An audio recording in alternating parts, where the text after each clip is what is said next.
Olá, meu irmão, minha irmã, seja muito bem-vindo ao nosso estudo bíblico de hoje, onde nós iremos meditar o capítulo 11 do livro de Juízes. Juízes, capítulo 11. Vamos adentrar agora aqui no juiz Jefté. Depois de Gedeão, a história de Abimeleque, seu filho, né, que foi bom e mau. Nós entramos aí depois em Tola, Jair e agora Jefté. Pega a tua Bíblia e vamos juntos fazer o nosso estudo bíblico. Muitas pessoas perguntando como é que faz o estudo bíblico, né? Então, quem está chegando agora, seja muito bem-vindo. Então, se você quiser aprender a fazer o estudo bíblico, a ter um contato diário com a Palavra de Deus, assista os meus vídeos diários aqui no nosso Instagram, onde nós temos o desejo e a missão de, uma vez por dia, um capítulo por dia, nós lemos a Palavra de Deus. Em nome do Pai, do Filho e do Espírito Santo. Amém.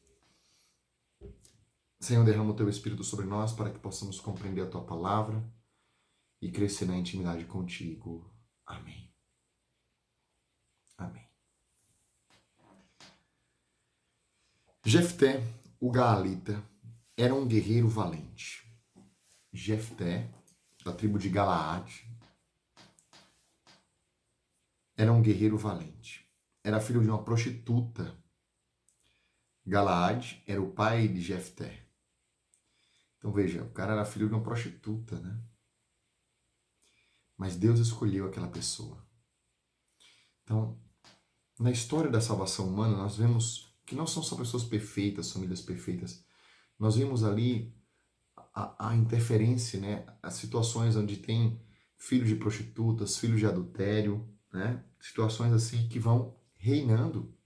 Por exemplo, depois de Davi e Salomão. Salomão é filho, né, de Betsabeia, que era a esposa de Urias, né? Então, veja, e assim foi. Deus foi vivendo. Deus sabe conduzir as coisas, né? Então, não é porque você nasceu de um estupro, não é porque a pessoa nasceu de uma prostituta que ele não é abençoado por Deus, né? Então, veja, Jefté era um guerreiro valente, ele era filho de uma prostituta. Galaade era o pai de Jefté. A mulher de Galaade, porém, também lhe deu filhos, e estes, quando cresceram, expulsaram Jefté, dizendo: não terás parte na herança do nosso pai, porque és filho de uma mulher estrangeira. Jefté então fugiu para longe de seus irmãos e se estabeleceu na terra de Tobi. Reuniu em torno de si uma turma de bandidos que andavam com ele. Ora, passado algum tempo, os amonitas fizeram guerra contra Israel. Então o cara se isolou. Passado algum tempo, os amonitas fizeram guerra contra Israel. E logo que os amonitas atacaram Israel, os anciãos de Galaade partiram à procura de Jefté na terra de Tobi. Por quê? Porque ele era valente, era um guerreiro. E os anciãos de Galaade disseram-lhe: vem, ser o nosso comandante, para que façamos guerra contra os amonitas. Mas Jefté respondeu aos anciãos de Galaade: não fostes vós que me odiastes e me expulsastes da casa de meu pai? Por que vindes a mim agora, que vos achais em aflição? Responderam os anciãos de Galaade a Jefté: é por isso que agora viemos te procurar. Vem conosco, combaterás os amonitas e serás o nosso chefe, e também de todos os habitantes de Galaade. Jefté respondeu aos anciãos de Galaade: se me viestes buscar para combater os amonitas, viestes buscar para combater os amonitas e para que Yahvé os entregue na minha mão, então serei o vosso chefe.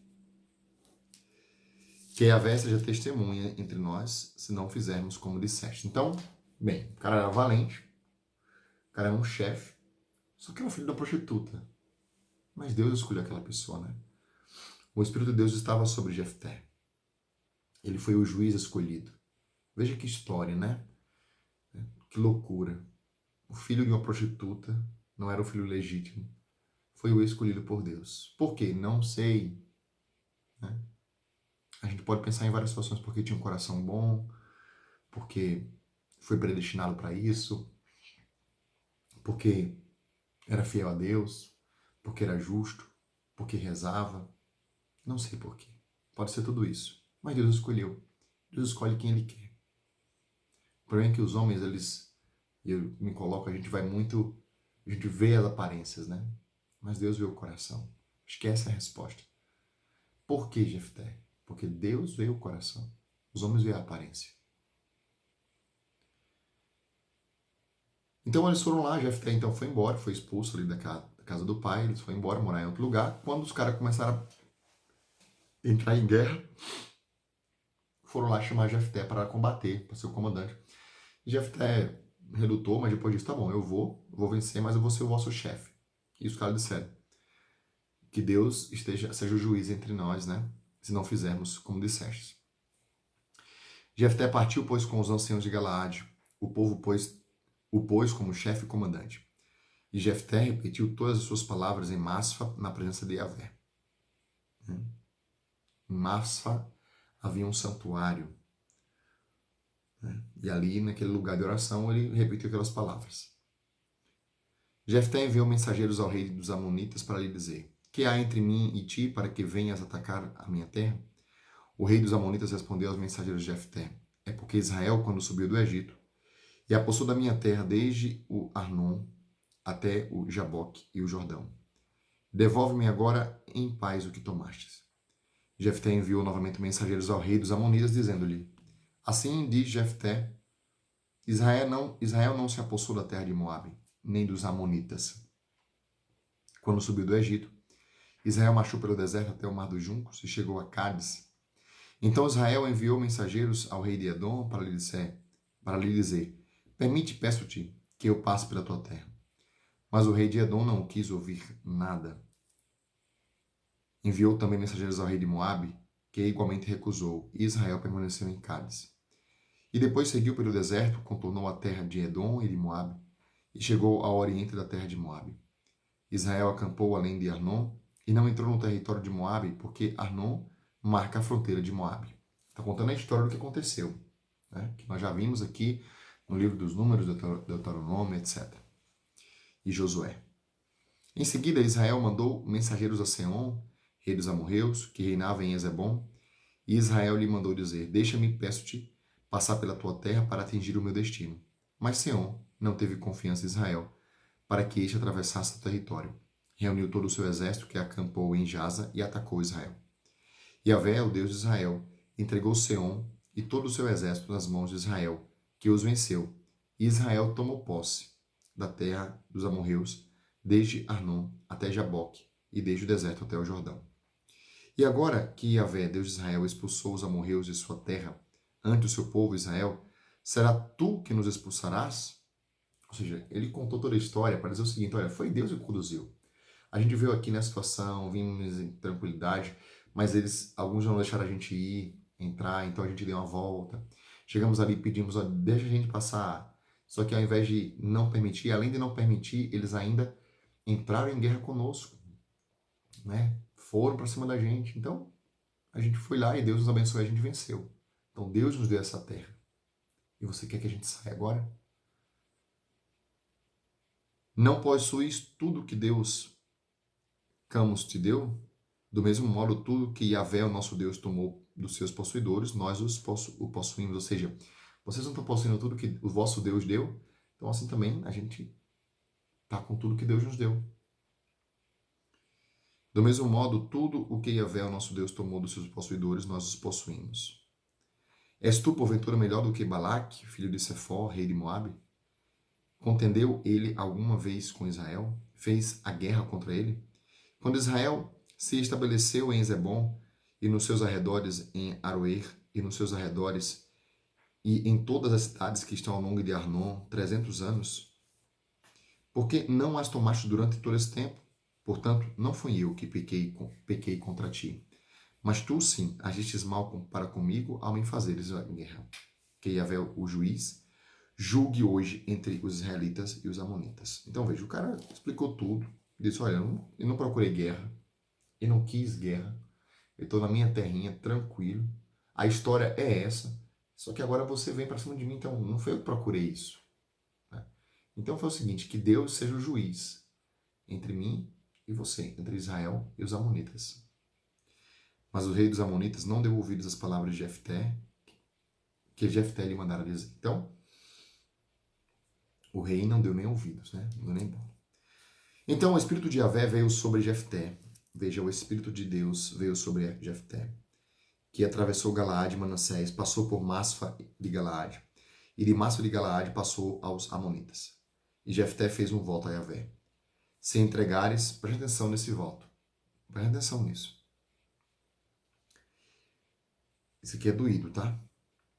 Se entregares os Amonitas nas minhas mãos, aquele que sair primeiro da porta da minha casa para vir ao meu encontro, quando eu voltar, são e salvo do combate contra os Amonitas, este pertencerá a Yahvé, e eu o oferecerei em holocausto. Veja o que ele falou. Ele fez um voto. Ele falou: Deus, se o Senhor me der a vitória nesse combate, a primeira pessoa que eu encontrar na minha casa quando eu voltar, eu vou matar, eu vou sacrificar, eu vou ofertar a ti. Jefté passou aos Amonitas para os atacar, e Yahvé os entregou nas mãos de Jefté. Então ele venceu a batalha. Ele os derrotou desde Aroer até Menite, 20 cidades, e até Abel-Carmim. Foi uma grande derrota dos Amonitas. E os Amonitas foram assim subjugados pelos israelitas. Então, Jefté venceu. Deus deu a vitória a Jefté. Vamos ver o que aconteceu aqui. Escuta essa história, gente. A gente vai aprendendo com isso, né? Quando Jefté voltou a Masfa, à sua casa, eis que a sua filha saiu ao seu encontro, dançando ao som de tamborins, alegre, feliz, porque o pai tinha vencido e voltado. Imagina isso. Sabe aquela coisa de ou promessa sem jeito? Essa daqui que ele fez. Logo que a viu, ele rasgou as suas vestes e bradou: Ai, ai, minha filha, tu me prostrastes em angústia, tu estás entre os que fazem a minha desgraça. Fiz um voto a Yahvé e não posso recuar. Então ela lhe respondeu: segundo o que prometestes, ela respondeu: meu pai, tu assumiste esse compromisso com Yahvé. Trata-me, pois, segundo o que prometestes, porque Yahvé concordou em te vingar de teus inimigos os amonitas. Depois ela disse ao pai: concede-me apenas isto. Deixa-me sozinha durante 2 meses. Irei errando pelos montes e com as minhas amigas lamentarei a minha virgindade. Então, o pai disse: vai, disse-lhe ele, e deixou-a ir por 2 meses. Ela se foi, portanto, com suas amigas e lamentou a sua virgindade pelos montes. Decorridos 2 meses, retornou a seu pai e ele cumpriu o voto que fizera. Ela não conhecera o varão. Era virgem. Procede daí este costume em Israel. De ano em ano, as filhas de Israel saem 4 dias a celebrar sobre a filha de Jefté, o Galadita. A gente que é pai, a gente fica até angustiado com essa passagem, né? Mas o que é que isso nos ajuda a entender? A gente poderia aprofundar bastante coisa aqui, nós temos apenas 2 minutinhos. Primeiro, a gente pode te recordar um pouco dessa experiência, desta virgem que não conheceu o varão, a gente pode levar para Nossa Senhora essa experiência, né, de se sacrificar para dar a vitória ao povo. Nossa Senhora viveu isto, ela foi essa oferta, né? Deus a agraciou, mas também ela carregou a sua cruz, né? Para nos salvar, fez a sua oferta, para Jesus nos salvar. Segundo, algo muito concreto é que cuidemos das promessas que nós fazemos. Eu me recordo que muitas vezes eu fiz uma promessa, fazia assim, Senhor, se isso acontecer, eu vou caminhando até Aparecida. E eu ficava protelando, até que um dia eu fui caminhando de Cachoeira Paulista até Aparecida. E como foi cansativo, doloroso, né? E a princípio eu disse que nunca mais ia voltar, mas eu já quero fazer de novo. Mas tenhamos cuidado com as promessas que nós fazemos, os votos que nós fazemos, porque devemos ser fiéis a esses votos. E se nós não formos, precisamos buscar a confissão, para confessar dos votos não cumpridos, para falar com o nosso confessor, com o nosso diretor espiritual, dos votos que nós queremos fazer. Então, cuidemos disso, para não acontecer como aconteceu com Jefté. Qual a diferença dele para Isaac? A diferença foi que Deus pediu a Isaac, pediu Isaac a Abraão. Mas aqui não, Jefté, ele fez o voto, ele ofereceu. Então, cuidemos disso, né? O que é que você aprendeu? Deixa aqui nos comentários, compartilha esse vídeo e até amanhã para o 12º capítulo.